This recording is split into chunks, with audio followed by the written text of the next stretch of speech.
Tucker here, and I want to talk about my presentation for Project 4.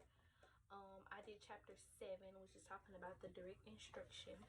And the direct instruction is lessons in which teachers transmit information directly to students, structuring class time to reach a clearly defined set of objectives efficiently. So I created the design, like a simple, to talk about it, and then I'm going to model my lesson plan using these steps. Okay, so I'm just going to go over the steps with you. One is state, and one says state learning objectives and oriented students to the lesson. So I did states, and I just put Arkansas on there to help me remember states. 2 is review, and it's review prerequisites. So I did this like symbol to me that helps me remember like repeat or review. 3 is present. So I did like on the string you would have presenting something, and then it's like 6 out of 10 slides. 4 is conduct a learning probe. So I did a question mark. 5 is provide independent practice.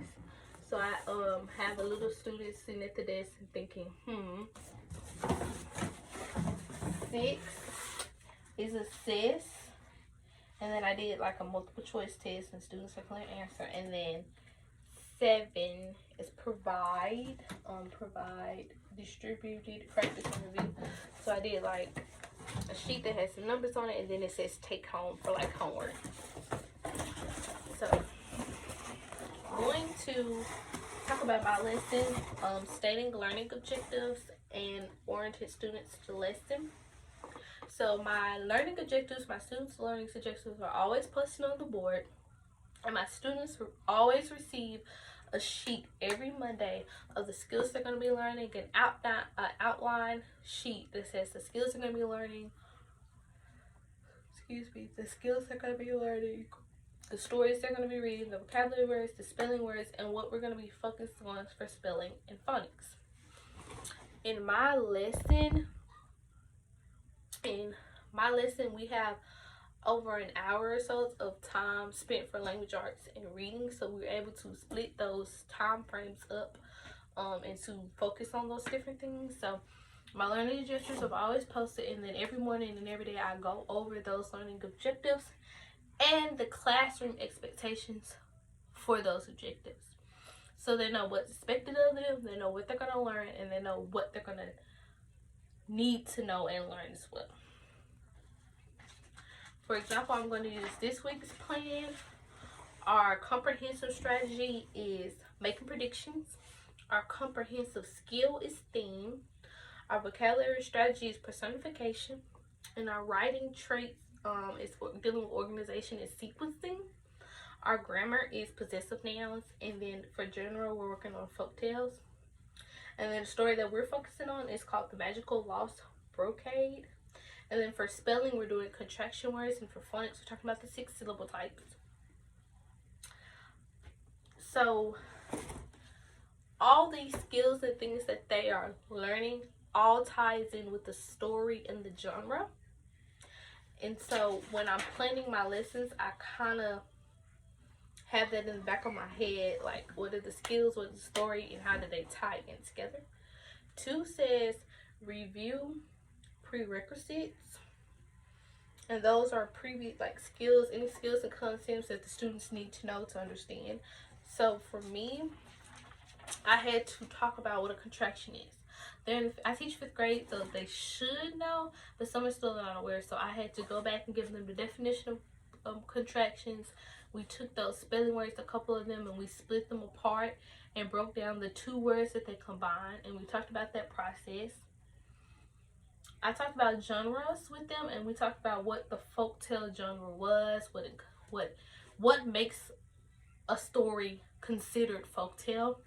We talked about that. We talked about personification and how we can identify personification in our reading and writing, and how folktales are organized in sequence, and how we can make predictions within stories. So everything, like I said, ties in together.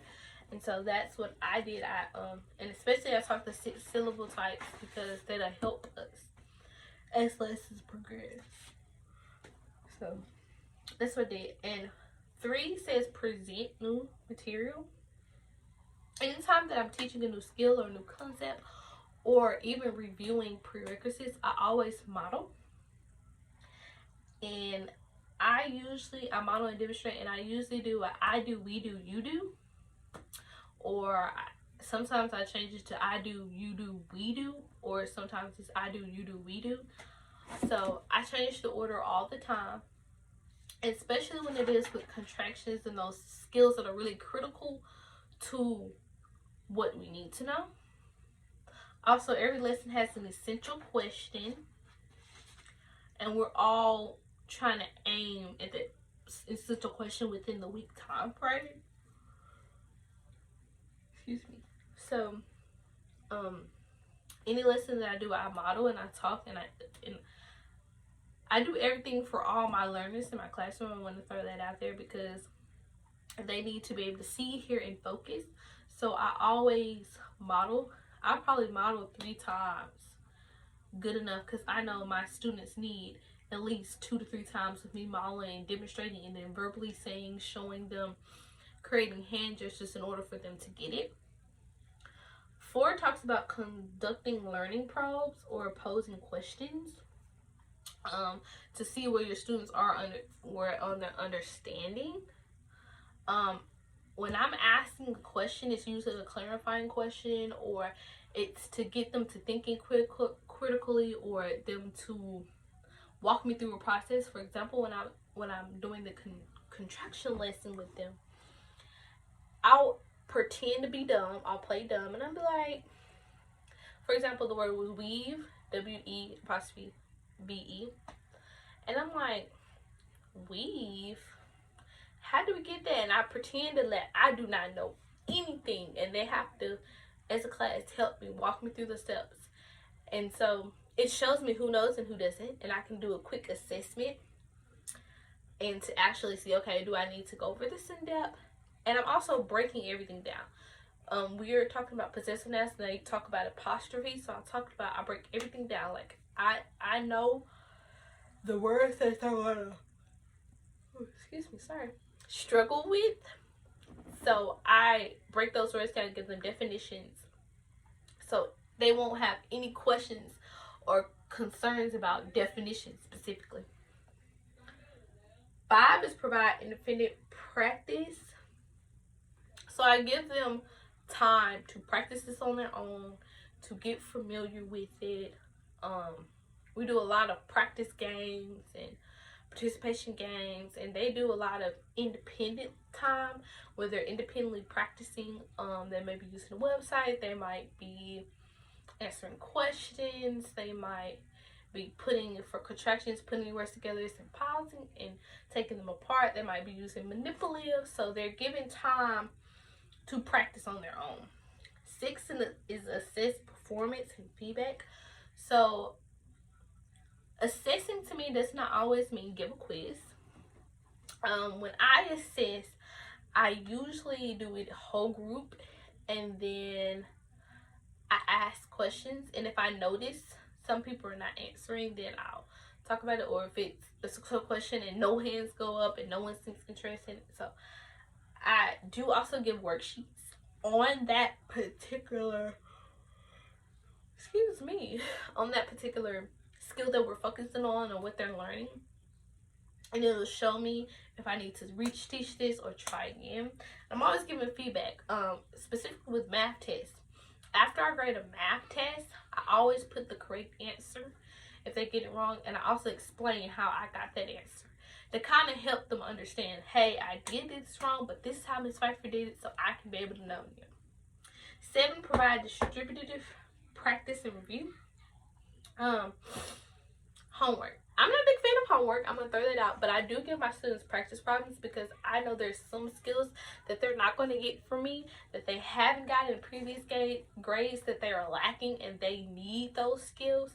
And so I send packets home dealing with those skills It could be comprehension, it could be sequencing, whatever that we're working on. I send in that packet passages for reading comprehension, skills that we're working on. For example, like skills on personification, theme, possessive nouns, even sheets on folk tales.